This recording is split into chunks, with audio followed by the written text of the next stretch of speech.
Hi, and welcome to the Dragon Difference podcast with LCS Superintendent Heidi Mercer.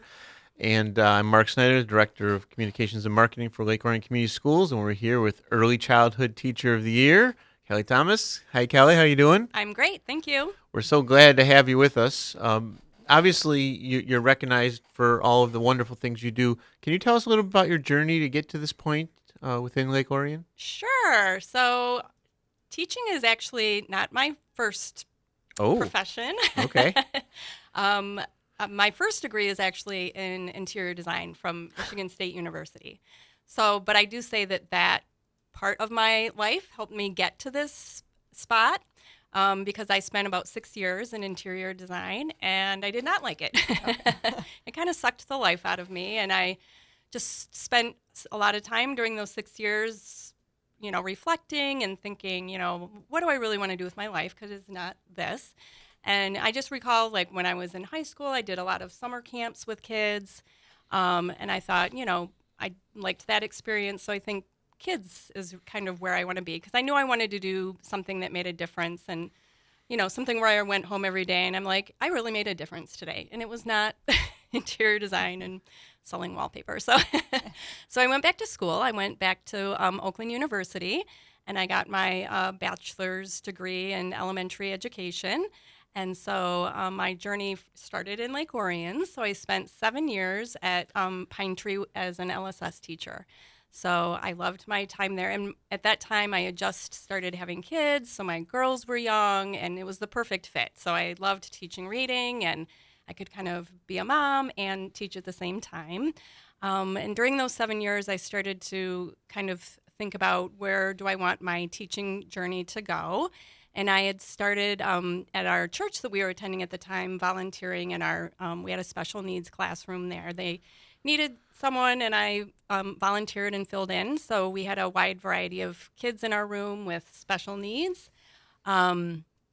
And I just found that I really loved it. So from there, I went back to school, and I got my special ed endorsement in autism.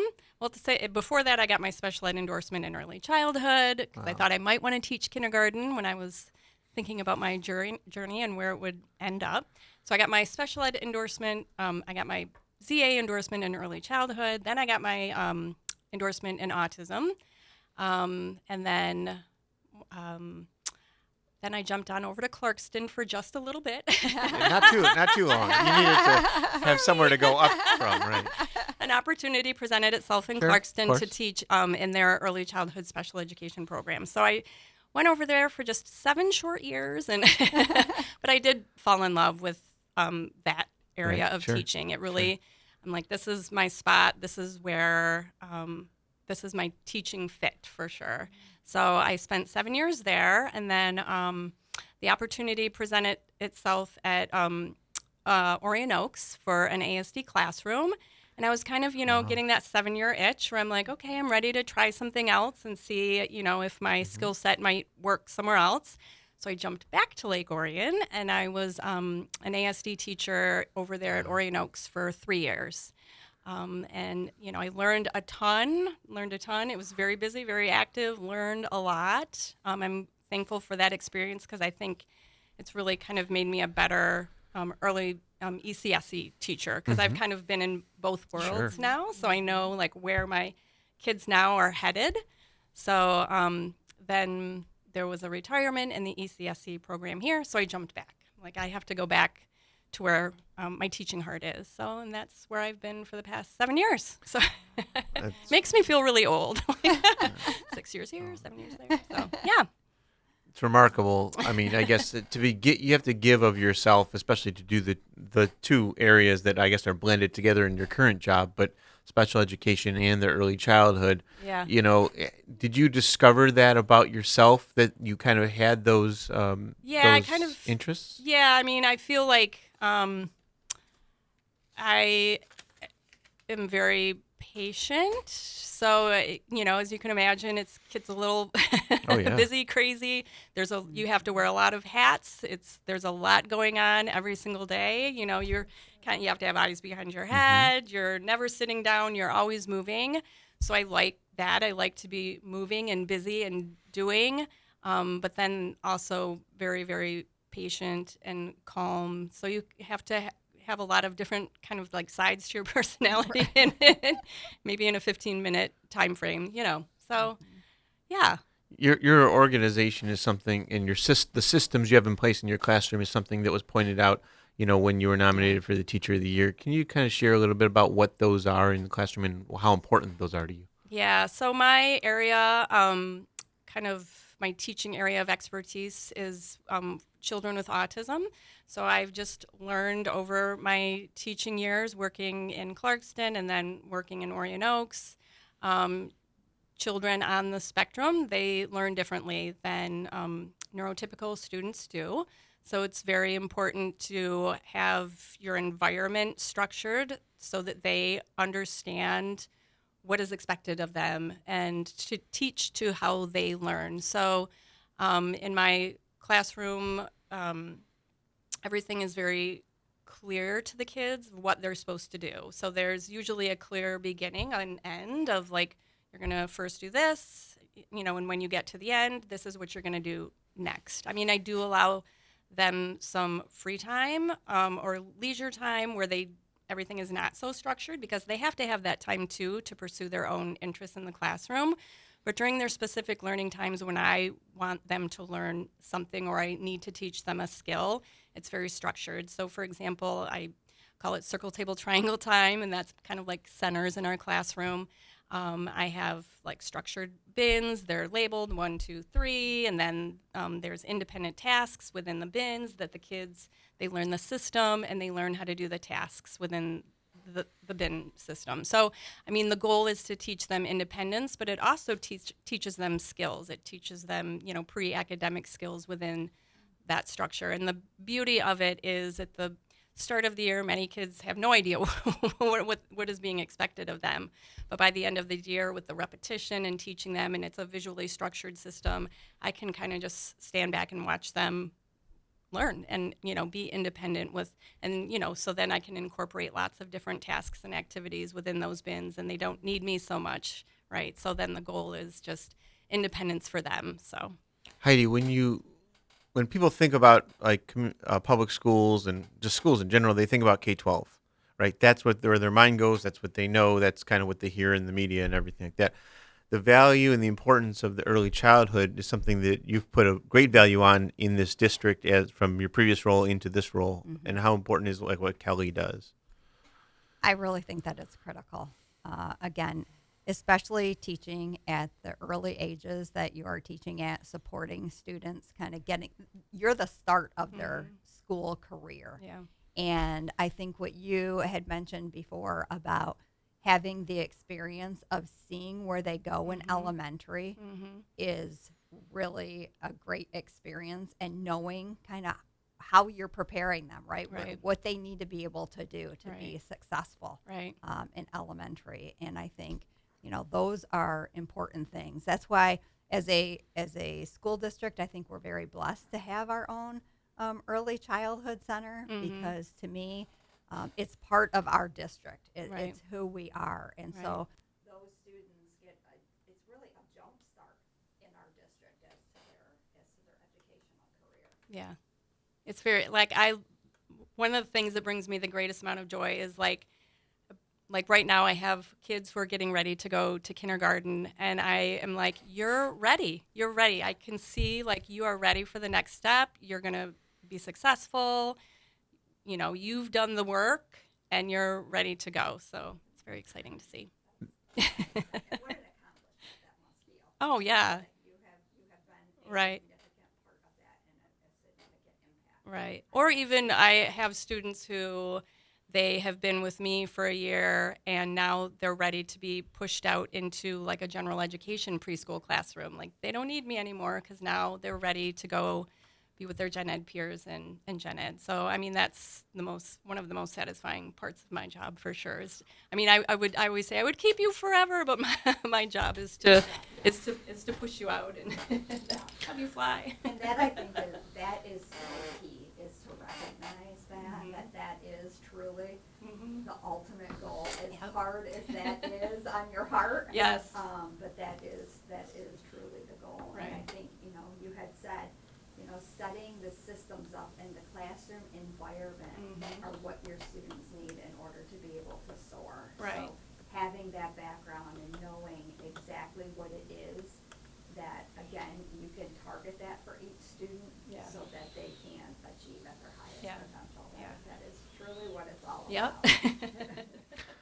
It's interesting because trying to handle everything within an early childhood classroom, it's like at 11, right? Yeah. I mean, as kids get older, they can regulate themselves more. Right. They can control their emotions, but they're learning about their surroundings and everything like that. Right. How do you kind of manage chaos when it gets that way? Well, like I mentioned before, I mean, well, there's probably two things. Once you've been doing something so long, it becomes second nature a little bit. You know how to manage that chaos. I mean, and in addition, I have a pretty calm, patient personality. So I've been doing it so long. I know, like, the chaos is not going to last. Chaos is momentary. It's just a momentary thing. And so I just, what does that child need in that moment, right? So sometimes it's just a hug. Sometimes they need water. Sometimes they need food. Sometimes they need to be left alone. So it's really just, and you also, at that age, because the children are mostly nonverbal, you have to be able to read those kids, right? So you have to get to know those kids pretty quickly, and what are their needs potentially going to be, and how does that child need you to interact with him or her? Does she need you to be close, or some of these kids need you to not be around them and they just need their space? So the most important thing for me when I first get all my kiddos is to just learn them pretty quickly so that I can help them to regulate when they are, having a moment. So that's the most important thing for me, is to get to know them. The fact that this isn't seat of your pants and you do evidence-based, teaching and everything, how important, I mean, is there a point when you learned that I can't just like wing it here? I need to, this has to be rooted in different evidence and that type of things? Well, I mean, there's a lot of evidence-based, teaching for kids with autism, right? So teaching in a very structured manner. I mean, that's one of the most important things, is making everything predictable for them, making sure it's structured so they understand. All the kids have visual schedules so they understand, and then just using lots of strategies that kids with autism respond to, right? So first, then, using the structured work bins, the whole environment is visually structured for them to understand what is happening. And then a lot of the language that we use with them. So we use like the core 32, which is the 32 most spoken words in the English language. So we have that I had it in my purse, I took it off. Yeah.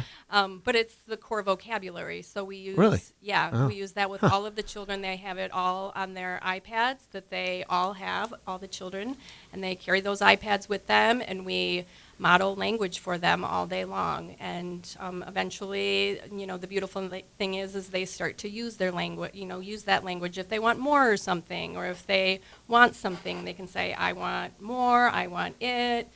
There's help on there. There's finished. So using that core vocabulary board and on their iPad is one of the most effective ways of working with them and helping them. When Lake Orion built the Early Childhood Center, there was travel around the state. Director Kim McLean and some teachers and stuff went around to try to find what was happening in other places and best practices. What is it about that building that is so useful and directed towards the students themselves? What are the advantages that building offers? Well, it's a beautiful building for sure. We love it. It's really nice that it has, the classrooms are connected, 2 classrooms are connected, and in between the 2 classrooms there's a cubby area. So it's particularly nice for myself and my co-teacher, because what's nice about us specifically for special ed is that we can kind of have children go back and forth. There might be something that I can work on a child with, or my co-teacher has more of a sensory space next door, so the children can kind of go back and forth. So it's nice that we have that cubby space that the kids can go back and forth in between. It's just a nice, light and airy, beautiful building. The children love the extended learning areas. They love the gross motor room, and the playground is beautiful. So, yeah, it's just the size is particular. It was built for children, so the size of it is really nice. It's just it's not too big. The children don't feel like they're going to get lost, and we don't feel like we're going to lose them. You go beyond the classroom a little bit too with the IEP coaching you've worked on and trying to learn that through Oakland schools, correct? Or is that- Yeah, I've done the IEP coach training. through So Oakland why Schools. would you want to do that? I mean, that's kind of beyond this job, Well, I you're- just, aside from the teaching piece, Mm-hmm. writing IEPs is a very important part of our job, and I just really like it. I mean, I like writing as just a part of who I am. I like to write, but then I also like to write IEPs. It sounds a little nerdy, but Yeah, huh. I mean, I just like They're important for the families. Well, Sure. yeah, and it's a legal document, so Right, I like right. to do it well. So I just like the whole process of it. I like the whole, making sure that we are targeting exactly what the child's need is. Sometimes we think of a child and something you think they might need, but it's not necessarily what they need, and you really have to dig deeper and hone in on what is the real need that child has, right? Mhm. So Sure. I just really love the whole process of it, and I like making sure that the whole IEP document as a whole is just a nice, continuous document that is really targeting specifically what that child's needs, and making sure there's stuff in there that that child might not need, that we're not just writing this blanket document, one size fits all. So I just really like the process of it. I mean, Heidi, the idea of early childhood as part of this and having teachers like Kelly, it's valuable in the throughout all of our staff members and kind of how they interact too, right? Yeah, absolutely. Can you talk into her mic? Your mic's not working. Can you share mic? Oh, yeah. Sorry. Oh, Sorry about that. it's okay. Yeah, I think, that's critical. Again, the thing that we have also tried to do is make sure that the Early Childhood Center and all of that staff, right, is connected throughout the district to all of our elementaries. That's something that we have really tried to focus on, that it's not a separate piece. And so I think, the knowledge that you bring, the level of expertise, when you talk about writing IEPs, the thing that popped into my head as well is that IEP serves as a document for, right, the next transition as well. We don't have time, right, for the next teacher to waste a couple months trying to come to know that student. It's that document that should drive that. Where is the student at now? What are their strengths? Where are their areas that they can grow, and what are their goals? And so I think that's very important. We've also worked to have different, transitions throughout the district. Kindergarten teachers I know have come to ECC. ECC teachers have gone to kindergarten. And so, again, that dialogue, that collaboration, I think is really, really critical. For sure, definitely. Well, thank you very much, Kelly. We really appreciate you being in here and chatting with us today. Obviously, it's so important, for early childhood as part of our district and the growth from the youngest and the most impressionable stage all the way through. And I think that there is some thought we hear like the kids at the end, they're talking about their kindergarten teachers, but they're also talking about, they remember when the play happened and when they first learned and all, some of that stuff. And with our early childhood center, that's part of, the process. So we really appreciate it. Thank you so much for being here.